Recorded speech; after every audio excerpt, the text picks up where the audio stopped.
সানা ছাড়া জানাজার নামাজ পড়ব কিনা। ইবনে আব্বাস রাদিয়াল্লাহু আনহু থেকে বুখারীতে একটা হাদিস এসেছে, তিনি সানা পড়লেন, সূরা ফাতিহাও পড়লেন। জানাজা আল্লাহু আকবার, সানা নেই, আউযুবিল্লাহ বিসমিল্লাহ, সূরা ফাতিহা। জানাজার সালাতে সূরা ফাতিহার পরিবর্তে সানা পড়া যাবে কি? যাবে না, সানা নেই। জানাজা সালাতে প্রথম তাকবীরের সানা পড়ার দলিল আছে কিনা জানতে চাই। না, আমি পাই নাই। আমি বহু চেষ্টা করেছি জানাজাতে আল্লাহু আকবার বলে সুবহানাকাল্লাহুম্মা ওয়া বিহামদিকা পড়ার স্পেসিফিক কোনো দলিল পাওয়া যায় কিনা, আমি বহুত ঘেটেছি, পাই নাই। প্রিয় দর্শক, জানাজার নামাজে সানা পড়া যাবে কিনা? আসলে কি সানা পড়া ঠিক না? সূরা ফাতিহা পড়তে হবে, এটাই কি সঠিক নাকি ব্যাঠিক? আমরা যে এতদিন হানাফি মাযহাবের অনুসারীরা সূরা ফাতিহা পড়ি না, নামাজের শুরুতে আমরা সানা পড়ি, আসলে কি এদের নামাজ হচ্ছে না? এ বিষয়ে আজকে আমরা জানবো ইনশাআল্লাহ। আজকে আমাদের বিশেষজ্ঞ প্যানেলে বাংলাদেশের বিজ্ঞ 13 জন আলেম রয়েছেন। এই 13 জন বিজ্ঞ আলেমের কাছ থেকে আমরা জানবো যে আসলে জানাজার নামাজের শুরুতে সানা পড়তে হবে নাকি সূরা ফাতিহা পড়তে হবে, কোনটা সঠিক, এই বিষয়টাই আজকে আমরা জানবো ইনশাআল্লাহ। আমাদের বিশেষজ্ঞ প্যানেলে যিনারা রয়েছেন, 1 নম্বরে শাইখ মতিউর রহমান মাদানী, 2 নম্বর শাইখ আব্দুর রাজ্জাক বিন ইউসুফ, 3 নম্বর শাইখ ইমাম হোসাইন, 4 নম্বর মুফতি কাজী ইব্রাহিম, 5 নম্বর মুফতি মোহাম্মদ আলী, 6 নম্বর আল্লামা তারেক মনোয়ার, 7 নম্বর মুফতি মুআজ্জম হোসেন সাইফি, 8 নম্বর ডক্টর আব্দুল্লাহ জাহাঙ্গীর স্যার, 9 নম্বর মুফতি আলাউদ্দিন জিহাদি, 10 নম্বর আল্লামা মামুনুল হক সাহেব, 11 নম্বর ডক্টর এনায়েতুল্লাহ আব্বাসী, 12 নম্বর শাইখ আবু বকর মোহাম্মদ জাকারিয়া, 13 নম্বর শাইখ আহমদুল্লাহ। প্রিয় দর্শক, চলুন আমরা একে একে তাদের বক্তব্যটি শুনে আসি। আমরা শুরুতেই শাইখ মতিউর রহমান মাদানীর বক্তব্যটি শুনে আসি।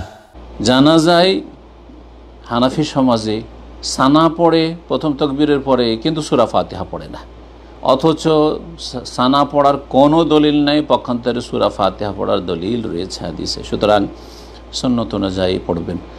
আর কিছু আহলে হাদিস লোকেরাকে দেখা যায় কোনো কোনো এলাকায় মাসলাটি সঠিকভাবে না জানার কারণে তারা জোরে তেলাওয়াত করে সূরা ফাতিহা, আর অনেকে দেখে যুক্তি পেশ করতে যে মুক্তাদিরা শুনবে না। মুক্তাদিরা যদি না জানে তাদেরকে শিখিয়ে দেন, বলে দেন 2 মিনিটের মধ্যে, কারণ অজ্ঞ সমাজ অধিকাংশ জানে না যে কোন তাকবীরের পরে কি করতে হয়। বলেন প্রথম তাকবীরের পরে সূরা ফাতিহা, দ্বিতীয় তাকবীরের পরে দুরূদ ইব্রাহিমি, তৃতীয় তাকবীরের পরে জানাজার দোয়া, আর অধিকাংশ লোকেরই জানাজার দোয়া মুখস্থ নেই, আর তারপরে চতুর্থ তাকবীরের পরে সালাম। জানাজার সালাতে কি সানা পড়া যাবে? জি না। আল্লাহু আকবার, আউযুবিল্লাহ বিসমিল্লাহ, সূরা ফাতিহা বিসমিল্লাহ, অন্য সূরা আল্লাহু আকবার, দরুদ আল্লাহু আকবার, বিশেষ দোয়া আল্লাহু আকবার, আসসালামু আলাইকুম ওয়া রাহমাতুল্লাহ। জানাজা আল্লাহু আকবার, সানা নেই, আউযুবিল্লাহ বিসমিল্লাহ, সূরা ফাতিহা বিসমিল্লাহ, অন্য একটি সূরা আল্লাহু আকবার, দরুদ আল্লাহু আকবার, বিশেষ দোয়া আল্লাহুম্মা গফির লাহু, আল্লাহ তুমি লোকটাকে ক্ষমা করো, আরহামহু তুমি তার প্রতি রহমত নাযিল করো, অফি তুমি তাকে। জানাজার সালাতে সানা ও সূরা ফাতিহা পড়তে হবে কি? সূরা ফাতিহা পড়তে বাধ্য, সানা পড়তে হবে না। আল্লাহু আকবার, আউযুবিল্লাহ বিসমিল্লাহ, সূরা ফাতিহা বিসমিল্লাহ, অন্য একটা সূরা আল্লাহু আকবার, দুরূদ ইব্রাহিম আল্লাহু আকবার, বিশেষ দোয়া আল্লাহুম্মা গফির লাহু ওয়ারহামহু। আসসালামু আলাইকুম ওয়া রাহমাতুল্লাহ। জানাজার নিয়ম জানতে চেয়েছেন। জানাজার নিয়ম হলো, প্রথমে আপনি দাঁড়াবেন কিবলামুখী হয়ে, দাঁড়ায় আল্লাহু আকবার বলে তাকবীর বলবেন, তাকবীরের পরে সূরা আল ফাতিহা পড়বেন। সূরা আল ফাতিহা পড়ার ব্যাপারে অসংখ্য দলিল, লা সলাতা ইল্লা বিফাতিহাতিল কিতাব, সূরা ফাতিহা ছাড়া সালাত হয় না। তো জানাজা কি সালাত না? কি জানাজা সালাত না? বরং যারা সূরা আল ফাতিহা পড়েন না তারাই মানুষদেরকে নিয়ত শিখান যে নাওয়াইতু আন উয়াদ্দিয়া লিল্লাহি তাআলা আরবা তাকবীরাতে সলাতিল জানাজাতে, সলাতুল জানাজা শিখাচ্ছেন এবং বাংলা নিয়ত শিখাই দিচ্ছেন যে আমি এই ইমামের পিছনে 7 তাকবীরের সাথে জানাজার নামাজের নিয়ত করলাম। তো জানাজার নামাজ বলতেছেন, জানাজার সালাত বলতেছেন, তাহলে আবার কোন না না এটা সালাত না, এটা দোয়া। তো সব সালাতে তো দোয়া, সালাত মানেই তো দোয়া। ফজরের নামাজ পড়তেছেন, এটাও দোয়া, যোহর পড়তেছেন, এটাও দোয়া, জানাজাও দোয়া। আরেকজন প্রশ্ন করেছেন, আসসালামু আলাইকুম, জানাজা সালাতে প্রথম তাকবীরের সানা পড়ার দলিল আছে কিনা জানতে চাই। না, আমি পাই নাই। আমি বহু চেষ্টা করেছি জানাজাতে আল্লাহু আকবার বলে সুবহানাকাল্লাহুম্মা ওয়া বিহামদিকা পড়ার স্পেসিফিক কোনো দলিল পাওয়া যায় কিনা। আমি বহুত ঘেটেছি, পাইনি। আপনারা যদি কেউ ঘেটে পান আমাকে দয়া করে দেবেন, আমি পাইনি। যেটা আছে সেটা জানাজায় আল্লাহু আকবার বলে আউযু বিল্লাহি মিনাশ শাইতানির রাজীম বিসমিল্লাহির রহমানির রহিম আলহামদুলিল্লাহি রাব্বিল আলামিন সূরা ফাতিহা পড়ার দলিল আছে বুখারীতে। ইবনে আব্বাস রাদিয়াল্লাহু আনহু জানাজার প্রথম তাকবীরে সূরা ফাতিহা পড়েছেন। ওনাকে লোকেরা, ছাত্ররা প্রশ্ন করলো যে সূরা ফাতিহা যে পড়লেন, উনি বলেন তিলকা সুন্নাহ, এইটাই হলো সুন্নত। জানাজার মধ্যে প্রথম তাকবীরে সূরা আল ফাতিহা পড়াই হলো সুন্নত। আর জানাজার নামাজে সূরা ফাতিহা পড়া যাবে কিনা, এর উত্তর হচ্ছে হাদিস দ্বারা প্রমাণিত আছে। সহিহ বুখারীতে হাদিস রয়েছে, ইবনে আব্বাস রাদিয়াল্লাহু তাআলা আনহু তিনি জানাজার ইমামতি করেছেন এবং জানাজার নামাজ পড়াতে গিয়ে তিনি সূরা ফাতিহা পড়েছেন। সহিহ বুখারীতে স্পষ্ট হাদিস আছে এবং পড়ানোর পরে তিনি বলেছেন, আমি সূরা ফাতিহা বড় করে আওয়াজ করে পড়েছি লিতাআলামু আন্নাহা সুন্নাহ, যাতে তোমরা জানো যে জানাজার নামাজে সূরা ফাতিহা পড়া সুন্নাহ। সূরা ফাতিহা পড়ার যে নিয়ম আছে এটা তোমাদেরকে জানানোর জন্য আমি পড়েছি। বুখারীতে হাদিস আছে, এ থেকে আমরা স্পষ্ট বলতে পারি যে সূরা ফাতিহা জানাজার নামাজে পড়া যাবে। অনেক আলেম বলেছেন পড়া যাবে না, তবে আবার কিছু সংখ্যক আলেমরা বলেছেন পড়া যাবে, দোয়া হিসেবে পড়া যাবে, এবং হানাফি মাযহাবেরও অনেক আলেম এটাকে দোয়া হিসেবে পড়া যাবে বলে অভিমত দিয়ে। সানা ছাড়া জানাজার নামাজ পড়বো কিনা। ইবনে আব্বাস রাদিয়াল্লাহু আনহু থেকে বুখারীতে একটা হাদিস এসছে, তিনি সানা পড়লেন, সূরা ফাতিহাও পড়লেন। সাহাবায়ে কেরাম বললেন, ইয়া ইবনে আব্বাস আপনি এভাবে পড়েছেন? বলছে তিলকা সুন্নাহ, এটাই সুন্নাহ। সূরা ফাতিহার চেয়ে বড় দোয়া আর নেই। তো আমাদের দেশে দুইটা রায় প্রচলিত আছে, যেমন ইমাম আবু হানিফা রাহমাতুল্লাহ আলাইহি একটা রায় দিয়েছেন যে লা ফাকরাউ মা তায়াসসারা মিনাল কোরআন, এখানে সূরা ফাতিহার কয়েদ নেই, আল্লাহ এখানে সূরা ফাতিহার কথা বলেন নেই। অতএব কেউ যদি শুধু সানা দিয়ে জানাজার নামাজটা পড়ে হয়ে যাবে। তো এটা নিয়ে বিশদ কিলাকিলির কোনো জিনিস নেই, যারা সানা দিয়ে পড়ছেন পড়েন।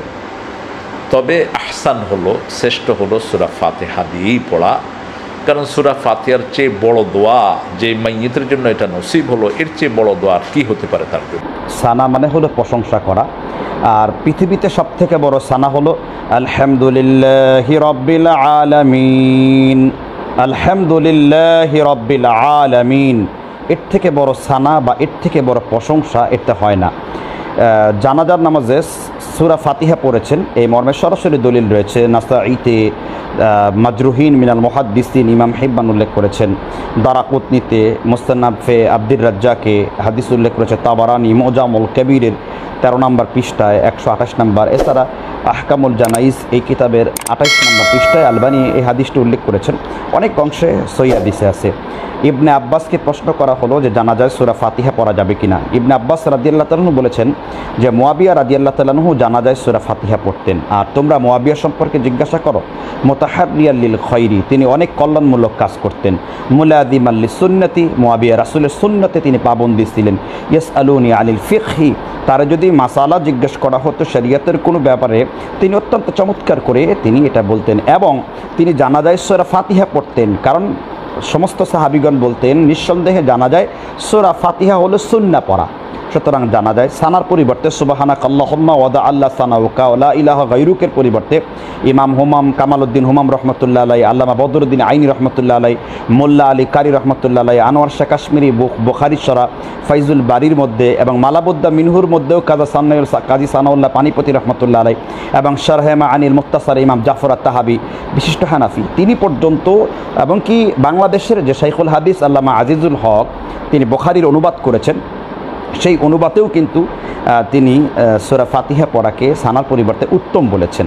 তো আমরা উত্তম আসার চেষ্টা করি। আব্দুল হাই লাখনবী উত্তম বলেছেন। আমরা ছোট ছোট বিষয় নিয়েও প্রান্তিকতা বাড়াবাড়িতে ডুবে পড়ি। কেউ বলেন যেহেতু রাসূলুল্লাহ সাল্লাল্লাহু আলাইহি ওয়াসাল্লাম বলেছেন লা সালাতা ইল্লা বিফাতিহাতিল কিতাব, সূরা ফাতিহা ছাড়া নামাজ হয় না, আর জানাজার নামাজও নামাজ, কাজেই জানাজার নামাজে সূরা ফাতিহা না পড়লে নামাজ হবেই না। এটা যারা বলেন তাদের কথার পক্ষে দলিল আছে, কিন্তু কথাটা ঠিক না। এই জন্য ঠিক নয় যে রুকু না দিলেও নামাজ হয় না, সাজদা ছাড়াও নামাজ হয় না, কিন্তু জানাজার নামাজের রুকু সেজদা ছাড়াই হয়। জানাজার নামাজ সালাত হলেও ভিন্নতা আছে। এ ব্যাপারে সুন্নাত খুঁজতে হবে যে রাসূলুল্লাহ সাল্লাল্লাহু আলাইহি ওয়াসাল্লাম কিভাবে করেছেন। রাসূলুল্লাহ সাল্লাল্লাহু আলাইহি ওয়াসাল্লাম থেকে সরাসরি তিনি সূরা ফাতিহা পড়েছেন বা পড়েননি স্পষ্ট কোনো সহিহ হাদিস নেই। তবে আব্দুল্লাহ ইবনে আব্বাস রাদিয়াল্লাহু তাআলা আনহু এবং আবু উমামা রাদিয়াল্লাহু তাআলা আনহু থেকে সহিহ হাদিস, বুখারীতে একটা আছে, অন্যটাও সহিহ, তারা বলেছেন সূরা ফাতিহা পড়া সুন্নাত। আর সুন্নাত বলতে সাধারণত রাসূলুল্লাহ সাল্লাল্লাহু আলাইহি ওয়াসাল্লামের সুন্নাতই বোঝানো হয়। অন্যদিকে আব্দুল্লাহ ইবনে ওমর এবং আবু হুরায়রা রাদিয়াল্লাহু তাআলা আনহু থেকে সহিহ সনদে বর্ণিত মুয়াত্তা এবং অন্যান্য গ্রন্থে যে তারা জানাজার নামাজে সূরা ফাতিহা পড়তেন না। তাহলে কোন সাহাবী পড়তেন, কোন সাহাবী পড়তেন না। ইসলামের ফিকহি বিষয়ে অধিকাংশ এরকম। আকীদার ক্ষেত্রে, হালাল হারামের ক্ষেত্রে, ফরজ ওয়াজিবের ক্ষেত্রে পার্থক্য নেই। কিছু কিছু বিষয়ে প্রাসঙ্গিক মতভেদ সাহাবীদের যুগ থেকেই আছে, আমরা আজকে আলোচনা করব ইনশাআল্লাহ। এক্ষেত্রে আমরা যারা হানাফি ফিকহ না বুঝে মনে করি আমাদের মাযহাবে সূরা ফাতিহা পড়া নাজায়েজ। আসলে আবু হুরায়রা রাদিয়াল্লাহু তাআলা আনহু, আব্দুল্লাহ ইবনে ওমর রাদিয়াল্লাহু তাআলা আনহু, তাদের হাদিসের আলোকে অনেক ফকি, যাদের ভিতরে আবু হানিফা রাহমাতুল্লাহ আলাইহি রয়েছেন, তিনি বলেছেন যে জানাজার সালাতের মাকসুদ যেহেতু শুধু দোয়া, কাজে এখানে প্রথম তাকবীরের পরে সানা পড়লেই হবে, আল্লাহ তাআলার হামদ সানা তাআযীম করলেই হবে। তবে হানাফি ফকিহগণ স্পষ্ট করেই লিখেছেন, শরম্বুল আলী নুরুল ইদাহের লেখক একটা বই লিখেছেন পৃথক, শামী কিতাবেও বিস্তারিত আলোচনা করা হয়েছে যে হানাফি মাযহাবের নির্দেশনাতেও প্রথম তাকবীরের পরে সূরা ফাতিহা পড়াটাই উত্তম, কারণ আল্লাহর হামদ সানা হিসেবেও সূরা ফাতিহার চেয়ে বড় কিছু হয় না। জানাজার নামাজে সূরা ফাতিহা পড়া লাগবে কিনা এই বিষয়টা নিয়ে অনেক বিতর্ক কোনো কোনো এলাকায় দেখা যাচ্ছে। আমরা দেখছি অনেকে এ ধরনের বক্তব্য দিচ্ছেন যে কোনো হাদিসে জানাজার নামাজে সানা পাঠ করা প্রথম তাকবীরের পরে এটা কোনো হাদিসই নেই, বরং সূরা ফাতিহা পড়তেই হবে। তো আমরা এই বিষয়টা স্পষ্ট করার জন্য সহিহ হাদিসের আলোকে আপনাদেরকে বিষয়টা দেখাচ্ছি। প্রথমে আপনাদেরকে একটা হাদিস দেখাচ্ছি। ইমাম বুখারী এবং মুসলিমের উস্তাদ ইমাম আবু বকর ইবনে আবি শাইবা রাহমাতুল্লাহ আলাইহি তদীয় মুসান্নাফ ইবনে আবি শাইবার 11376 নম্বর হাদিসে এইভাবে উল্লেখ করেছেন সহিহ সনদে, আন আলিয়িন আন্নাহু কানা ইযা সাল্লা আলা মাইয়িতিন ইয়াবদাউ বিহামদিল্লাহি ওয়া ইউসাল্লি আলা নবিয়্যি সাল্লাল্লাহু আলাইহি ওয়াসাল্লাম সুম্মা ইয়াকুলু আল্লাহুম্মা ইগফির লি আহইয়াইনা ওয়া আমওয়াতিনা ইলা আখিরিদ দুআ। অর্থাৎ হযরত আলী ইবনে আবি তালিব রাদিয়াল্লাহু আনহু থেকে বর্ণিত, তিনি যখন কোনো মাইয়িতের জানাজা পড়তেন তখন শুরু করতেন বিহামদিল্লাহ, আল্লাহর প্রশংসা দ্বারা, মানে প্রথম তাকবীরের পরে তিনি সানা পাঠ করতেন। ওয়ায়ুসাল্লি আলান নবী, অতঃপর তাকবীর দিয়ে তিনি নবীজির উপর দুরূদ শরীফ পড়তেন। সুম্মা ইয়াকুল, অতঃপর মানে তৃতীয় তাকবীরের পরে তিনি মাইয়াতের জন্য দোয়া করতেন। এই হাদিসটা সম্পূর্ণ সহিহ। তাহলে আমিরুল মুমিনিন হযরতে আলী ইবনে আবি তালিব রাদিয়াল্লাহু আনহুর রিওয়ায়াত থেকে স্পষ্ট প্রমাণিত হলো যে জানাজার নামাজে প্রথম তাকবীরের পরে সানা, দ্বিতীয় তাকবীরের পরে নবীজির দুরূদ, তৃতীয় তাকবীরের পরে মাইয়াতের জন্য দোয়া, চতুর্থ তাকবীরের পরে সালাম।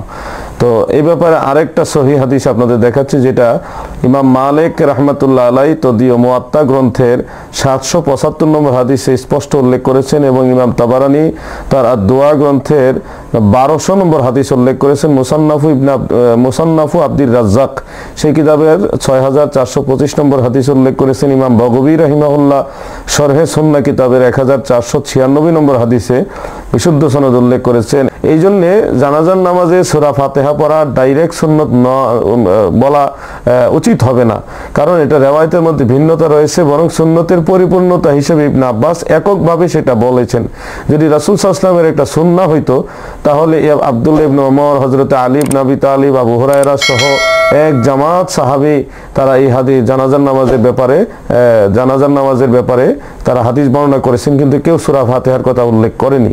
অতএব হানাফি মাযহাবেও কোনো সময় দোয়ার নিয়তে তৃতীয় তাকবীরের পরে সূরা ফাতিহা পাঠ করার অনুমতি দিয়েছেন, কিন্তু এটা সবসময়ের জন্য নয়। এই জন্য আমরা সহিহ হাদিসের আলোকে জানলাম জানাজার নামাজের বিশুদ্ধ তরিকা, সুন্নত তরিকা হলো প্রথম তাকবীরের পরে সানা, দ্বিতীয় তাকবীরের পরে নবীজির দুরূদ এবং তৃতীয় তাকবীরের পরে মাইয়িতের জন্য দোয়া, চতুর্থ তাকবীরের পরে সালাম। এটাই সহিহ হাদিস নির্ভর বিশুদ্ধ পন্থা। সূরা ফাতিহা জানাজার সালাতের মধ্যে জানাজার নামাজে সূরা ফাতিহা পড়ার বিষয়ে বিভিন্ন ধরনের হাদিস এবং সুন্নাহ বর্ণিত রয়েছে। এই বিষয়ে ইসলামিক স্কলার এবং আইম্মাতুল ইসলামদের বিভিন্ন ধরনের তাদের বক্তব্য এবং মতামত রয়েছে কোরআন সুন্নাহর আলোকে। হানাফি ফিকহ অনুযায়ী সালাতুল জানাজার মধ্যে কোরআনে পাকের কোনো তিলাওয়াত নেই। হ্যাঁ, সূরা ফাতিহাকে যদি কেউ সানা এবং দোয়া হিসাবে পড়ে, তাহলে সানা এবং দোয়া হিসাবে সূরা ফাতিহার চেয়ে উত্তম কোনো সানা এবং সূরা ফাতিহার চেয়ে উত্তম আল্লাহ পাক রব্বুল আলামিনের হামদ প্রশংসা দ্বিতীয়টি নেই। কাজেই সেই নিয়তে আল্লাহ পাক রব্বুল আলামিনের হামদ ও সানার নিয়তে কেউ সূরা ফাতিহা পড়তে পারে। জানাজার সালাতে সূরা ফাতিহা পড়া যাবে কি? দেখুন, সূরা ফাতিহা পড়ার ব্যাপারে কিছু তাবিন আসরুস সাহাবা পাওয়া যায়, কিন্তু ওই একটাও রাজেহ না, মারজুহ কওল, এবং অবশ্যই সুন্নত না। অতএব নামাজে ইবাদতে এমন কোনো কাজই করা যাবে না যেটা সুন্নত নয়। আপনাকে জানতে হবে যে কি সমস্ত মাসালাতে মতভেদ আছে, এগুলিতে পরস্পর হানাহানি লাগিয়ে দিবেন না আল্লাহর ওয়াস্তে। মতভেদ যেখানে আছে, উনি একটা মত নিচ্ছে, আপনি একটা মত নেন, কিন্তু এটা জোর করে চাপিয়ে দিবেন না। এটা বড় মত। আপনার একটা মত আছে, ওনার একটা মত আছে, ওনার একটা দলিল নাই কারো, এরকম না। সবারই কিছু না কিছু দলিল আছে, সবারই সালাফ আছে। সালাফ কি? যেই মাসালাতে সাহাবায়ে কেরামের মধ্যে মতভেদ হবে, সেই মাসালাতে আপনি একে অপরকে তার হয় না নামাজ হয় না এটা বলবেন না কোনোদিন। বলবেন যে আমারটা উত্তম বলতে পারে, কেন আমারটা দলিল বেশি শক্তিশালী বলতে পারে, এইভাবে। এটা হচ্ছে নিয়ম। জানাজার মাসালাতে সূরা ফাতিহা পড়তে হবে কি হবে না, দুইটা মত আছে। মনে রাখবেন একটা কথা, সাহাবায়ে কেরামের মধ্যে একদল সূরা ফাতিহা পড়তেন না, এটা একদম সত্য হাদিস দ্বারা সাব্যস্ত। এবং আপনি ইবনে আবি শাইবা এটা পাবেন, মুসান্নাফ ইবনে আবি শাইবা এটা পাবেন। আরেক দল সূরা ফাতিহা পড়তেন এবং এটা তাদের কাছে দলিল আসছে, সেজন্য সেটা গ্রহণ করেছেন। আমরা এই মতের পক্ষে, সূরা ফাতিহা পড়ার পক্ষে। কারণ হচ্ছে সহিহ হাদিস দ্বারা প্রমাণিত, যেহেতু সেটাকে ইগনোর করা যায় না। কিন্তু কেউ যতক্ষণ পর্যন্ত কারো কাছে স্পষ্ট না হবে, ততক্ষণ পর্যন্ত কেউ যদি কোনো সূরা ফাতিহা না পড়েন, তার জানাজার সালাতটা হয়নি এটা বলবো না। আমি বুঝাতে পারছি কথাটা? তার নামাজ সালাতটা হয়নি এটা বলবো না, তবে বলবো যে তিনি জ্ঞানের অভাবে এখন পর্যন্ত আসলে তিনি জানতে পারেননি সূরা ফাতিহাটা জরুরি ছিল। এটা কিন্তু গুরুত্ব। কারণ আব্দুল্লাহ ইবনে আব্বাস রাদিয়াল্লাহু আনহু বর্ণনা আসছে সহিহ হাদিসে, তিনি যখন আমল করেছেন বলেছেন লিতাআলামু আন্নাহা সুন্নাহ, জেনে নাও যে এটা সুন্নাত। সুন্নাত অর্থ সুন্নাত না, আদর্শ। রাসূলের আদর্শ বলা উদ্দেশ্য। এই জন্য জানাজার সালাতে সূরা ফাতিহা পড়াটা হচ্ছে আমাদের জন্য, আমাদের কাছে প্রাধান্য দিয়ে থাকি। এখন বলেন সানা পড়বেন কিনা, প্রশ্ন হচ্ছে এটা। সানা পড়ার ব্যাপারে কিছু কিছু নস আছে। মুসান্নাফ ইবনে আবি শাইবাতে আছে, বর্ণনা সানা আছে, প্রশংসা, আল্লাহর প্রশংসার কথা বলা হয়েছে। তো সেগুলোর কারণে কেউ সানার কথা বলে থাকেন, কিন্তু বিশুদ্ধ কোনো সরাসরি হাদিসে আসে না। রাসূলুল্লাহ সাল্লাল্লাহু আলাইহি ওয়াসাল্লাম থেকে সানা পড়েছেন কোনো হাদিস দ্বারা প্রমাণিত হয়নি। এই জন্য আমরা বলি সানাও পড়বেন, সূরা ফাতিহা পড়বেন। সানাও পড়বেন, সূরা ফাতিহা পড়বেন। সানা কেন পড়বেন? প্রত্যেকটি সালাতের শুরুতেই সানা আছে। সালাতের শুরুতে এটা সালাত, এটা যেহেতু আপনি সানা বলছেন, সানা পড়বেন, সূরা ফাতিহা পড়বেন, তাহলে কমপ্লিট হবে। জানাজার নামাজে সূরা ফাতিহা পড়া যাবে? জানাজার নামাজে সূরা ফাতিহা পড়া নিয়ে ওলামাদের মধ্যে পার্থক্য আছে। আমাদের উলামায়ে কেরাম পড়ার কথা বলেন, হানাফি মাযহাবের উলামায়ে কেরাম পড়ার কথা বলেন, আর সৌদি আরবের স্কলারগঞ্জ না পড়ার কথা বলেন। তার দলিল নবী সাল্লাল্লাহু আলাইহি ওয়াসাল্লাম জানাজা তাড়াতাড়ি করতে বলেছেন, অতএব সেখানে এই যে রুকু সিজদা রাখা হয় নাই, এখানে অনেক কিছু রাখা হয়নি, অতএব এখানে সূরা ফাতিহা পড়বেন না, শুধুমাত্র আপনি সানা পড়বেন। আফওয়ান, আমাদের উলামায়ে কেরাম এই মতই বলেন। আর এই বিপরীতে আরবি স্কলারগণ বলেন যে কোন সালাতুল ফাতিহা কিতাব, কোন সালাতই হবে না সূরা ফাতিহা না পড়লে, অতএব আপনাকে সালাতে সূরা ফাতিহা পড়তে হবে। মত পার্থক্য আছে, মতের পক্ষে দলিল আছে। প্রিয় দর্শক, এতক্ষণ আমরা শুনছিলাম বাংলাদেশের বিজ্ঞ 13 জন আলেমের কাছ থেকে যে জানাজার নামাজে সূরা ফাতিহা পড়তে হবে নাকি সানা পড়তে হবে, কোনটা সঠিক, এই বিষয়টাই আজকে আমরা জানলাম। কেউ বলতেছেন বিদআত, কেউ বলতেছেন নাজায়েজ সানা পড়া। আসলেই কি সানা পড়া নাজায়েজ, বিদআত, এই বিষয়টাই আমরা জানলাম ইনশাআল্লাহ। প্রিয় দর্শক, আপনাদেরকে একটি কথাই বলতে চাই যে আসলেই আমরা সাধারণ মানুষ বিভ্রান্তর মধ্যে পড়ে যাই। এক একজন আলেম, এক একজন শায়েখ এক একটা মাসআলা দেয়। ইনি বলেন জানাজার নামাজে সানা পড়া যাবে না, আরেকজন আলেম বলেন, আরেকজন শায়েখ বলেন সানা পড়তে হবে এবং সূরা ফাতিহা পড়তে হবে, সূরা ফাতিহা ছাড়া কোনো নামাজ হবে না। প্রিয় দর্শক, এই বিভ্রান্ত থেকে আমাদেরকে বের হতে হলে আমাদেরকে একটি জিনিস মাথায় রাখতে হবে, সেটা হচ্ছে যে আমরা এই 13 জন আলেমের কাছ থেকে জানতে পারলাম বা শুনলাম যে কোরআন ও হাদিস থেকে যে সঠিক দলিল দিতে পারবে, আমাদের বিবেক দিয়ে মেধা দিয়ে আমরা তারটাই গ্রহণ করে নিব। কেউ যদি খামাখা মন গড়া যদি কেউ বলে যে না সানা পড়া যাবে না, সূরা ফাতিহা পড়তে হবে, আবার কেউ যদি বলে সানা পড়তে হবে, সূরা ফাতিহা পড়া যাবে না, কোরআন হাদিসের সঠিক দলিল যে দিতে পারবে আমরা তারটাই গ্রহণ করে নিব ইনশাআল্লাহ। প্রিয় দর্শক, পরিশেষে এই কথাই বলতে চাই যে আল্লাহ তাআলার কাছে আমরা সব সময় দোয়া করব, আল্লাহ তাআলা আমাদের সবাইকে যেন কোরআন সুন্নাহ অনুযায়ী জীবন যাপন করার তৌফিক দান করেন, এই ফিতনা থেকে বাঁচার তৌফিক দান করেন। আসসালামু আলাইকুম ওয়া রাহমাতুল্লাহি ওয়া বারাকাতুহু।